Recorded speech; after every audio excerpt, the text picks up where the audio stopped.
Curt, what are some of the most common signs that a central AC system is nearing the end of its life?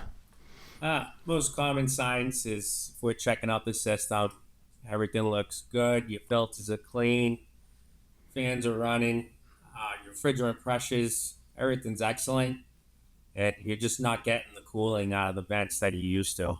And at that point, there's nothing you can do. And that's when we go over replacement options.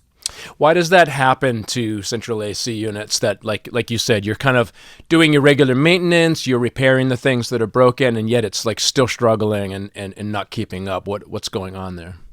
Age, deterioration, your AC units outside year round. It's out in the elements, the weather, that coil, things are rotting away, and that's when you're starting to lose all the efficiency.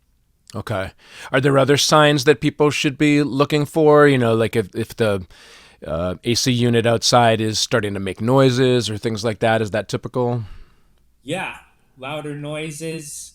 They can look at their coil, see if that's covered in pollen, dust. If they can't see the coil on the side, they need to give us a call right away. Right. So sometimes it might be something that you can just come out, do a little maintenance on, clean it off, that sort of thing, and get it back up and running. But then there's a point at which it's just diminishing returns, and it's not going to get any better. Absolutely, and Okay. that's what we would go over. So how do you help the homeowner decide whether or not to go ahead and do a repair of the AC system, or when you have to just simply replace it? So there's some repairs that are definitely more difficult than others. Biggest thing is if a compressor goes bad and I see that that coil is completely deteriorated, and I know you just replacing that compressor, I'm not doing you any favors by doing that. It might last 5 days, maybe the last of summer. That's what I can't tell you. But that's what I'm gonna let you know. I've walked away because from jobs of someone that wanted to replace sign where I knew it was gonna work and that customer wasn't gonna be happy at the end of the day. So that's the most important thing is just to go over what's gonna be the best solution for you.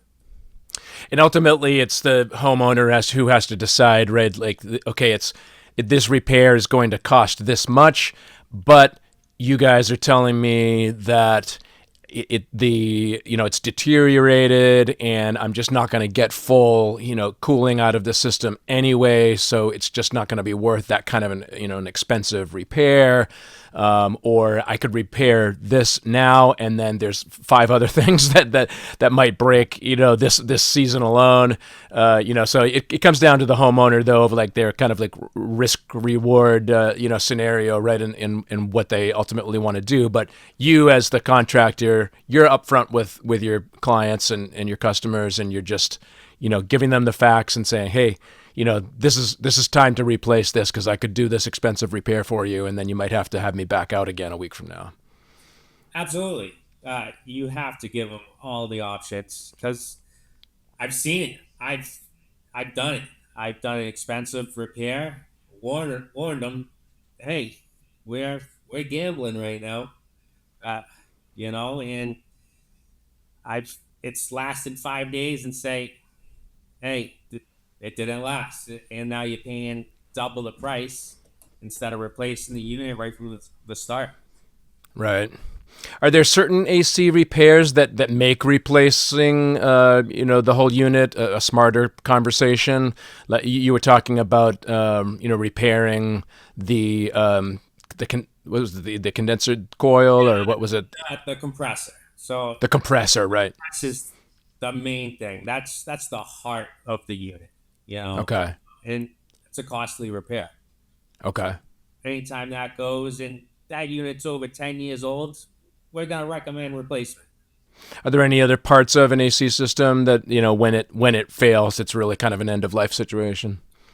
Yeah, the coils, like I said, the coils are rotting off. That's the biggest thing, and you can tell when you're looking at your unit outside. If you're looking at a coil and you can see through the unit, that unit's deteriorated.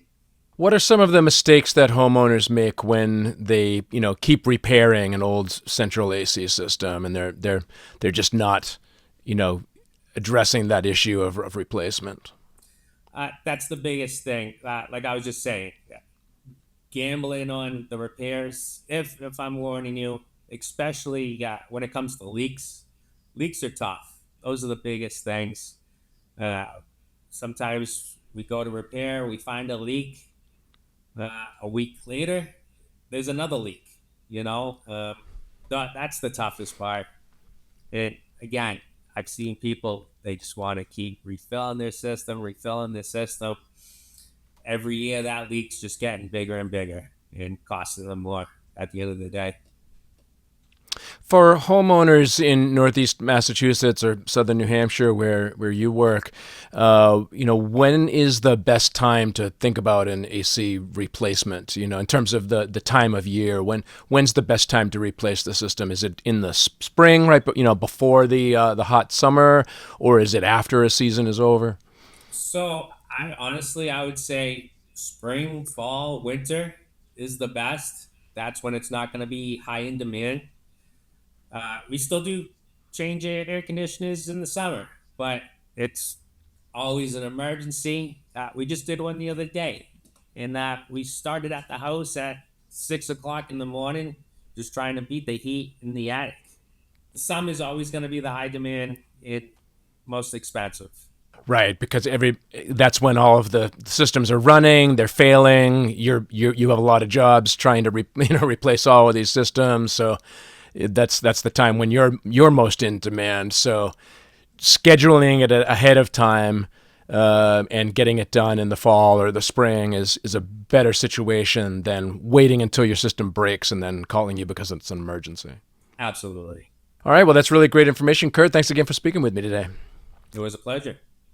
And for more information, you can visit the Prestige Heating and Cooling website at prestigehc.net or call 978-600-8764.